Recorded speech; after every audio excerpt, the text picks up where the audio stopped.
Assalamualaikum warahmatullahi wabarakatuh. Halo sahabat belajar, kembali lagi di channel ini. Bersama Ruang Statistika, kita belajar statistika lebih lanjut. Sebelumnya jangan lupa like, subscribe, tekan tombol lonceng untuk membangun channel ini. Pasti pada gak sabar kan nunggu materi kedua?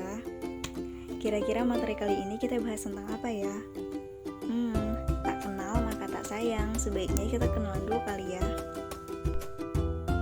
Halo, aku Ina, 20 tahun, mahasiswi semester 4, jurusan Statistika, Fakultas Matematika Ilmu Pengetahuan Alam, Universitas Syekh Kuala. Sekian profil tentang aku. Gimana? Udah pada semangat kan ngebahas materi selanjutnya? Yuk! Nah, kali ini aku bakal bahas tentang sejarah perkembangan statistika. Perkembangan statistika berawal dari yang membahas cara mengumpulkan angka hasil pengamatan atau disebut data menjadi bentuk yang jauh lebih mudah untuk dipahami.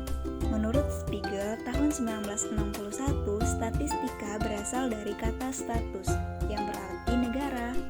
Sehingga pada awalnya statistika berkaitan dengan ilmu untuk angka-angka atas perintah raja di suatu negara yang ingin mengetahui kekayaan negaranya, jumlah penduduk, hasil pertanian, dan modal. Peristiwa lain yang dapat dilihat dari perkembangan sejarah statistika ini yaitu sewaktu William, si penakluk, memerintahkan mengadakan pencacatan jiwa dan kekayaan di seluruh wilayah Inggris untuk pengumpulan pajak dan tugas militer. Pencatatan ini dicatat dalam sebuah buku yang dikenal dengan Domesday Book. Dari pencatatan inilah timbulnya teknik pencatatan angka-angka pengamatan, daftar, dan grafik yang dikenal sebagai statistika deskriptif. Dalam statistika deskriptif tidak ada perbedaan antara data yang diperoleh dari sampel dengan populasinya. Hal tersebut membuat orang-orang tidak puas, sehingga timbullah usaha-usaha untuk memperbaiki kesimpulan dalam melakukan ramalan-ramalan populasi berdasarkan angka-angka statistik yang dikumpulkan dari sampel tersebut yang dinamakan statistika induktif atau statistika inferensia. Perkembangan statistika inferensia tidak lepas dari pengetahuan mengenai peluang. Teori mengenai peluang ini diawali oleh adanya pertanyaan seorang bangsawan Prancis yang juga penjudi bernama Chevalier de Marie kepada Pascal. Ia ingin mengetahui bagaimana pola pembagian uang taruhan pada suatu penjudian apabila pemainnya terpaksa dihentikan sebelum selesai.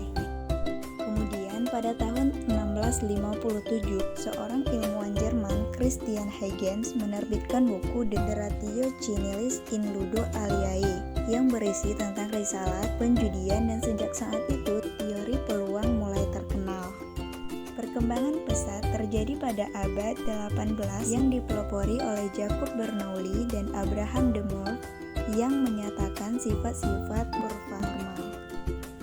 Terbitannya ditemukan oleh Carl Pearson pada tahun 1924. Di samping itu, Thomas Bayes memberikan landasan teori Bayesian Statistics dalam jurnal Philosophical Transaction. Yang dewasa ini dipakai oleh para teoritis genetika kuantitatif secara eksklusif pada ilmu keteknikan, kesehatan, dan lain-lain. Poisson juga dikenal sebagai penemu sebaran Poisson atau disebut dengan distribusi Poisson. Teori peluang ini melandasi statistika inferensia menjadi cikal bakal statistika modern. Statistika induktif terjadi pada pertukaran abad 19 dan 20 dengan Carl Pearson sebagai pelopornya. Statistika induktif ini berkembang pesat setelah Fisher memperkenalkan metode maksimum likelihood. Dengan adanya perkembangan teknologi komputer, metode eksplorasi data dan bootstrap mulai berkembang. Metode ini sebagai awal dari analisis data tanpa model peluang yang populer dengan data drive. Seiring dengan perkembangan statistika induktif, statistika mulai diterapkan pada berbagai bidang, yaitu seperti ekonomi, industri, pertanian, sosiologi, psikologi, dan lain-lain.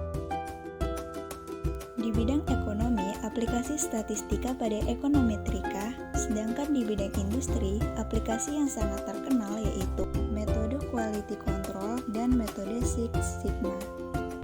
Pada abad ke-21 diperkirakan metode data mining akan banyak digunakan dalam bidang terapan. Baik, sampai di sini kita kali ini. Semoga bermanfaat dan